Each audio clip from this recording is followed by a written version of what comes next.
Episode की शुरुआत में हमें रेपन सिटी का सीन दिखाया जाता है। रियोडस बोलता है कि ये अच्छी बात है, हम यहाँ पर पहुंच गए हैं, लेकिन सबसे पहले हमें उन्हें ढूंढना चाहिए। एलिना लिज बोलती है कि इसीलिए तो हम सबसे पहले गिल्ड में जाएंगे। अब गिल्ड में जाते ही रियोडस बोलता है कि चलो पोल और गीज के बारे में लोगों से पूछते हैं, क्या इन्हें कुछ पता होगा। तभी एलिना लिज को गीज दिख जाता है और वो बोलती है कि लगता है इसकी जरूरत नहीं है, और वो गीज को आवाज लगाती है। गीज बोलता है कि अरे ये तो एलिना लिज है। एलिना लिज बोलती है कि सॉरी हम थोड़े से लेट हो गए। तो गीज बोलता है कि बिल्कुल नहीं, बल्कि जितना मैंने सोचा था तुम तो उससे जल्दी आ गए। 6 महीने पहले ही तो मैंने एक लेटर भेजा था, मुझे लगता नहीं कि तुमने उसे पढ़ा होगा। एलिना लिज बोलती है कि उस बारे में बाद में बात करेंगे, जेनिथ के साथ क्या चल रहा है। गीज बोलता है कि सच कहूं तो कुछ भी अच्छा नहीं है, लेकिन इस बारे में मैं तुमको बाद में बताऊंगा। रियोडस बोलता है कि फिलहाल हमें मेरे फादर के पास ले जाओ। गीज बोलता है कि अरे बॉस ये तो तुम हो, तुम तो काफी बड़े हो गए हो। रियोडस बोलता है कि मिस्टर गीज आप तो पहले की तरह हैं। तो गीज बोलता है कि प्लीज मुझे पहले की तरह न्यूबा ही बुलाओ। एलिना लिज बोलती है कि तुम दोनों एक दूसरे को काफी अच्छे से जानते हो। तो गीज बोलता है कि हाँ हम दोनों एक साथ जेल में थे, क्यों बॉस। रियोडस बोलता है कि हाँ पुरानी बातें याद आ गई। गीस बोलता है कि खैर पुरानी बातें याद करने का टाइम नहीं है, चलो मैं तुम्हें पोल के पास ले चलता हूँ। अब वहाँ पहुँचने के बाद गीस बोलता है कि देखो पोल की शिप कुछ ठीक नहीं है, इसलिए एलिना लिज मुझे पता है कि तुम्हें उसे बहुत कुछ कहना है, लेकिन इस बार के लिए रुक जाना। एलिना लिज बोलती है कि मैं कुछ प्रॉमिस नहीं कर सकती। तो गीस बोलता है कि बॉस तुम भी पिछली बार की तरह फाइट मत करना। रियोडस बोलता है कि हाँ। अब जैसे ही वो अंदर जाते हैं तो लिलिया उनको देख लेती है और बोलती है कि लॉर्ड आपका लड़का यहाँ पर आया है। पोल उठकर बोलता है कि रियोडी क्या ये सचमुच तुम हो। रियोडस बोलता है कि हाँ डैड मैं ही हूँ। तो पोल बोलता है कि ओ तुम तो काफी जल्दी यहाँ पर पहुंच गए। रियोडस बोलता है कि हमने एक यूनिक मेथड का इस्तेमाल किया है, उसके बारे में हम वापस जाते हुए बात करेंगे। पोल बोलता है कि जितना मैं तुम्हें जानता हूँ तो यह भी पॉसिबल है। अब वो रियोडस को गले लगाकर बोलता है कि आई एम सॉरी रियोडस, तुम्हारा फादर एक होपलेस मैन है, मैं तुम्हारी मदर को नहीं बचा पाया, और तुम्हारे फादर होने के नाते मैंने कभी तुम्हारे लिए कुछ नहीं किया। रियोडस सोचता है कि पोल की ऐसी हालत देखकर मुझे खुशी है कि मैं यहाँ पर आया। अब रियोडस बोलता है कि चिंता मत करो डैड, मैं यहाँ पर आ गया हूँ, सब सही होगा। तो पोल बोलता है कि तुम तो काफी बड़े हो गए हो रियोडी। रियोडस बोलता है कि हाँ मेरा बच्चा भी होने वाला है, इसलिए अब तुम रेस्ट करो, बाकी सब मुझे संभालने दो। पोल बोलता है कि बच्चा तुम सचमुच काफी अच्छे आदमी बन गए हो, आई एम सॉरी तुम्हें इस टाइम पर यहाँ आना पड़ रहा है। रियोडस सोचता है कि जब मैं छोटा था तब पोल कितना बड़ा लगता था, लेकिन अब पोल कितना छोटा लग रहा है। तभी पोल एलिना लिज को देख लेता है। तो रियोडस बोलता है कि एलिना लिज हमारी मदद करने के लिए यहाँ पर आई है। पोल एलिना लिज के पास जाकर नीचे बैठ जाता है और बोलता है कि पहले जो कुछ भी हुआ उसके लिए मुझे माफ कर दो। एलिना लिज ये देखकर बोलती है कि वेल उसमें मेरी भी गलती थी, और उसके बाद वो पोल को हाथ देती है। पोल बोलता है कि थैंक यू एलिना लिज। तो एलिना लिज बोलते हैं कि और वेलकम पोल। अब पोल बोलता है कि वैसे ये काफी इम्प्रेसिव है कि तुम इतनी दूर तक इसे सहते हुए चली आए, ये मत कहना कि तुमने रूडी के साथ भी वो सब किया है। तो एलिना लिज बोलते हैं कि बिल्कुल नहीं, क्लिफ ने मेरे लिए मैजिकल इंस्ट्रूमेंट बनाया है, इसकी मदद से ही मैं यहाँ पर आ पाई हूँ। पोल बोलता है कि वो कौन है। तो एलिना लिज बोलती है कि मेरा हस्बैंड। पोल बोलता है क्या तुम्हारा भी हस्बैंड है, उसका जरूर कोई अजीब टेस्ट होगा। रियोडस बोलते हैं कि डैड ये क्या बोल रहे हो, क्लिफ मेरे एक अच्छा दोस्त है जिसकी मैं काफी रिस्पेक्ट करता हूँ। पोल बोलता है कि सच में। अब वो बोलता है कि माय बैड, प्लीज उसको मेरे साथ भी मिलवा देना एलिना लिज। एलिना लिज बोलती है कि ठीक है, लेकिन वो तुमसे काफी ज्यादा अमेजिंग आदमी है। पोल बोलता है कि खैर रियोडस एलिना लिज यहाँ पर आने के लिए थैंक यू, अब मैं तुमको सारी सिचुएशन समझाता हूँ। अब पोल बताता है कि गीज की जानकारी के मुताबिक जेनिक इस भूल भुलैया के अंदर कैप्चर है, जो कि नॉर्थ की तरफ है। रियोडस बोलता है क्या पिछले 6 सालों से क्या वो जिंदा भी है। पोल बोलता है कि मुझे नहीं पता। गीज बताता है कि कुछ साल पहले एक पार्टी वहाँ पर गई थी, उन्होंने जेनिथ जैसे किसी को वहाँ पर देखा था,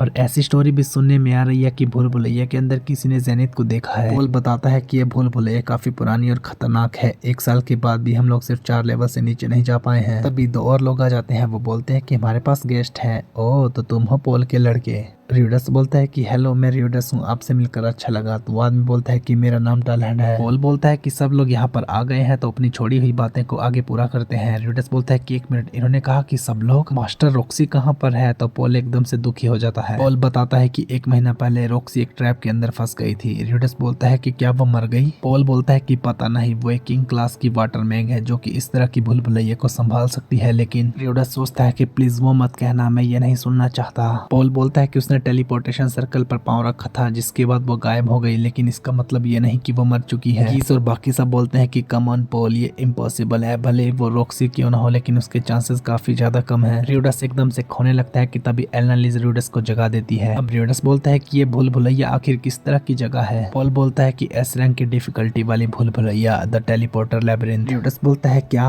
1 मिनट, मेरे पास एक टेलीपोर्टर लैबिरिंथ में जाने वाले एडवेंचरर की नोटबुक है। पोल बोलता है कि ये तुम्हारे पास कहाँ से आई। रियोडस बोलता है कि मैंने यूनिवर्सिटी से इसे बोरो किया है। पॉल बोलता है कि गीज क्या तुम इस बुक को पढ़ सकते हो? गीज बोलता है कि ठीक है और वो बुक पढ़ने लगता है। गीज बुक को पढ़ने लगता है कि तभी वो बोलता है कि अरे ये तो वही सर्कल है, इसकी मदद से हम 6th फ्लोर को आसानी के साथ क्लियर कर सकते हैं। पॉल बोलता है कि सच में? तो गीज बोलता है कि हाँ, हमें जिन भी चीजों की जरूरत है वो सब इस बुक के अंदर लिखा हुआ है। तब पॉल बोलता है कि ठीक है, जैसे ही तुम बुक को पढ़ लोगे उसके बाद हम अपना फॉर्मेशन डिसाइड करेंगे। अब रात को लिलिया बोलती है कि मास्टर रियोडस ये पहली बार है जब हम सब लोग रूम को शेयर कर रहे हैं, अगर आपके फादर के खराटे आपको डिस्टर्ब करें तो आप उन्हें शांत करवा सकते हैं। रियोडस बोलता है कि ठीक है। लिलिया बोलती है कि आशा की परफॉर्मेंस कैसी है? रियोडस बोलता है कि बहुत ही अच्छी, बल्कि वो घर के हर कामों में मदद करती है। अब रियोडस बोलता है कि डैड आप हमें इस तरह क्यों देखे जा रहे हो? पॉल बोलता है कि वेल तुम दोनों को इस तरह देखकर मुझे अच्छा लग रहा है, और वैसे रियोडी तुमने कहा कि तुम्हारा बच्चा होने वाला है। रियोडस बोलता है कि वेल सच्चाई यह है कि यूनिवर्सिटी ऑफ मैजिक को अटेंड करते टाइम मैंने शादी कर ली है। पॉल बोलता है कि शादी किसके साथ? एरिस? रियोडस बोलता है कि नहीं, सिल्फी के साथ। यूनिवर्सिटी के दौरान हम लोग दोबारा मिल गए थे। लिलिया बोलती है कि सिल्फी वही बियोना विलेज वाली, तो वो भी जिंदा है? रियोडस बोलता है कि हाँ, उसका अपना स्ट्रगल था। पॉल बोलता है कि वो मेरा ग्रैंड चाइल्ड है। आई एम सॉरी रियोडस, तुम्हें इस टाइम पर यहाँ पर आना पड़ रहा है। रियोडस बोलता है कि वेल एक्चुअली बुरा तो मुझे लग रहा है, मॉम अभी तक मिली नहीं है और मैं वहाँ पर। पॉल बोलता है कि कोई बात नहीं, जब हम घर जाएंगे तो बहुत बड़ा सेलिब्रेशन करेंगे, आखिर वो मेरा पहला ग्रैंड चाइल्ड जो है। रियोडस बोलता है कि यहाँ आप ग्रैंडपा पॉल जो बन गए हो। तो पॉल बोलता है कि भूल जाओ, मैं इतना बूढ़ा नहीं हुआ, वैसे तुम्हारा बच्चा होने वाला है, इसका मतलब तुमने वो कर लिया। लिलिया बोलती है कि माय लॉर्ड ये किस तरह के सवाल पूछ रहे हो? तो पॉल बोलता है कि मैं हमेशा से रूडी के साथ इस तरह की बातें करना चाहता था, तुम्हारा फादर काफी ज्यादा कॉन्फिडेंट है, तुम मुझसे कुछ भी पूछ सकते हो रूडी। रियोडस बोलता है कि हाँ, मैं भी कुछ पूछना चाहता हूँ। तो लिलिया बोलती है कि आप भी लॉर्ड रियोडस? पॉल बोलता है कि लिलिया ऐसे बातें करती है लेकिन ये खुद भी काफी ज्यादा एग्रेसिव है, पिछली बार इसी ने तो मुझे टीज किया था। लिलिया बोलती है कि माय लॉर्ड। तो रियोडस बोलता है कि प्लीज मुझे इस बारे में बताओ। लिलिया बोलती है कि आप दोनों प्लीज चुप हो जाओ। अब वे लोग भूल भुलैया में जाने लगते हैं। पॉल बोलता है कि रूडी जिस तरह हमने डिसाइड किया था हम वैसे ही करेंगे। लिलिया बोलती है कि सब लोग प्लीज अपना ध्यान रखना। अब एक लाइट के साथ वो अंदर जाने लगते हैं। तालान बोलता है कि तुम्हारे लड़के ने काफी हैंडी चीजें लाई है। पॉल बोलता है कि वेल मुझे उस पर गर्व है। अब रियोडस बताता है कि अगर हम इन टेलीपोर्टेशन सर्कल पर पांव रखेंगे तो हमें कहीं और टेलीपोर्ट कर दिया जाएगा, इसलिए ध्यान से सब आगे बढ़ो। और कुछ मैजिक सर्कल ऐसे भी हैं जो ग्लो नहीं करते, इसलिए उनका भी ध्यान रखना। तभी सामने से एक मॉन्स्टर आ जाता है। एलनालिज उसे खत्म करने ही लगते है कि पॉल बहुत तेजी के साथ उसे खत्म कर देता है। उसके बाद पॉल बोलता है कि ये तो मेरे लिए काफी ज्यादा आसान था। रियोडस सोचता है कि पक्का ये मुझे दिखाने की कोशिश कर रहे हैं कि ये कितने कूल हैं। तभी एलनालिज बोलती है कि पॉल तुम्हें याद नहीं कि मैं तुमसे आगे चल रही थी? पॉल बोलता है कि वेल ये पहला ही फ्लोर है इसलिए कोई बात नहीं। एलनालिज बोलती है कि रियोडस पहली बार लैबिरिंथ में आया है इसलिए एक अच्छा एग्जाम्पल सेट करो। पॉल बोलता है कि इसीलिए तो मैं ऐसी बातें कर रहा हूँ ताकि उसकी नर्वसनेस दूर हो जाए। एलनालिज बोलती है कि झूठ बोलना बंद करो, जब जेनिथ पहली बार हमारे ग्रुप में आई थी तब मैं तुम्हारी एक्साइटमेंट को समझ गई थी। पॉल बोलता है कि तुम तभी से मुझे परेशान कर रही थी। एलनालिज बोलती है कि ऑफ कोर्स करूंगी ही, क्योंकि तुम मेरे सन जैसे हो इसलिए मैं तुम्हें जितना चाहूँ उतना डांट सकती हूँ। पॉल बोलता है कि सन से तुम्हारा क्या मतलब? रियोडस सोचता है कि एक्चुअली पॉल तुम उसके फैमिली मेंबर बन गए हो बिना कुछ जाने ही। गीज बताता है कि हम टेलीपोर्टेशन सर्कल के 2nd फ्लोर में पहुंच गए हैं जहाँ पर मॉन्स्टर आ रहे हैं। पॉल बोलता है कि तैयार हो जाओ और उसके 2 मॉन्स्टर को मारने लगते हैं। तालन रियोडस को बताता है कि आग का इस्तेमाल मत करना, यहाँ पर बहुत सारा जहर भर जाएगा। रियोडस सोचता है कि ओह ये लोग कार्बन मोनोऑक्साइड की बात कर रहे हैं। तालैंड आगे बोलता है कि सीलिंग पर भी हमला मत करना, उससे पूरी केव नीचे गिर जाएगी, और हाँ पानी का इस्तेमाल करना होगा तो तुम्हें उन्हें आइस में कन्वर्ट करके करना होगा। रियोडस बोलता है कि ठीक है और वो आइस क्रिस्टल बनाकर मॉन्स्टर के ऊपर हमला करने लगता है। तालैंड बोलता है कि ओह तुम सचमुच रॉक्सी के अप्रेंटिस हो, उसकी तरह से मैजिक भी इस्तेमाल कर सकते हो। अब गीज बताता है कि हम लोग सही जगह पर पहुंच गए हैं। तो पॉल बोलता है कि चलो सब लोग सर्कल के ऊपर, उसके वो वहां से टेलीपोर्ट हो जाते हैं। अब पॉल बोलता है कि सब लोग रेस्ट कर लो, उसके सब रेस्ट करने लगते हैं। तो बोलता है कि रूडी तुम भी रेस्ट कर लो। रियोडस सोचता है कि पॉल अब काफी शांत हो गया है, शायद वो समझ चुका है कि आगे और कितना बड़ा खतरा आ सकता है। डैडी सचमुच कितने कूल हैं। तभी गीज बोलता है कि बॉस हम लोग 3rd फ्लोर पर पहुंचने ही वाले हैं और बुक के अकॉर्डिंग ट्रैप सिर्फ एक ही एरिया में टेलीपोर्ट कर रहे हैं, अगर हम लकी रहे तो हमें रॉक्सी जरूर मिल जाएगी। पॉल बोलता है कि अगर हमारे पास ये बुक नहीं होती तो हमें कितने दिन लग जाते यहाँ तक पहुँचने में। रियोडस सोचता है कि ये बिल्कुल ऐसा ही है जैसे बिना मैप के किसी डिफिकल्ट जगह में चले जाना। अब गीज रियोडस को पूछता है कि बॉस तुम्हें क्या लगता है कि रॉक्सी कहाँ पर होगी? रियोडस बोलता है कि मुझे क्या लगता है। अब वे आगे बढ़ने लगते हैं कि तभी रियोडस को साइड में से पानी की आवाज आने लगती है और वो दीवार के पास चेक करने लगता है। तो एनालिस बोलते हैं कि रियोडस तुम्हें अचानक से क्या हो गया है? रियोडस एकदम से हैरान रह जाता है। दूसरी तरफ हमें मॉन्स्टर दिखाए जाते हैं। रॉक्सी जो कि अपने मंत्र की मदद से वहाँ पर एक बहुत बड़ी दीवार खड़ी कर देती है, लेकिन मॉन्स्टर दीवार के ऊपर चढ़ने लगते हैं। अब रॉक्सी अपने मैजिक के साथ उन्हें जमा देती है और उसके क्रिस्टल की मदद से उन्हें खत्म करने लगती है, लेकिन टेलीपोर्टेशन से वहाँ पर और भी मॉन्स्टर आने लगते हैं। रॉक्सी सोचती है कि ये तो काफी ज्यादा होपलेस है, ये खत्म ही नहीं हो रहे। तभी एक मॉन्स्टर अपने जाले की मदद से रॉक्सी की छड़ी को दूर गिरा देता है। ये देखकर रॉक्सी और भी ज्यादा डरने लगती है। रॉक्सी आंखें बंद करके के बोलती है कि प्लीज मेरी कोई मदद करो कि तभी उसके सामने लाइट चमकने लगती है। वो आंखें खोलकर देखती है कि सभी मॉन्स्टर वहाँ पर फ्रीज हो चुके हैं। रॉक्सी देखती है कि सामने में से कोई आ रहा है। तभी र्यूडस सामने आकर बोलता है कि थैंक गॉड तुम ठीक हो। यह देखकर रॉक्सी एकदम से हैरान रह जाती है। वहीं दोनों एक दूसरे को देखते रहते हैं। Okay guys, thank you so much for watching. यही था आज का एपिसोड। आई होप आपको ये वीडियो पसंद आई होगी। अगर आपको ये वीडियो पसंद आई है तो प्लीज मेरी वीडियो को लाइक, शेयर और मेरे चैनल को सब्सक्राइब करें। मिलते हैं नेक्स्ट एपिसोड के साथ, तब तक के लिए बाय बाय।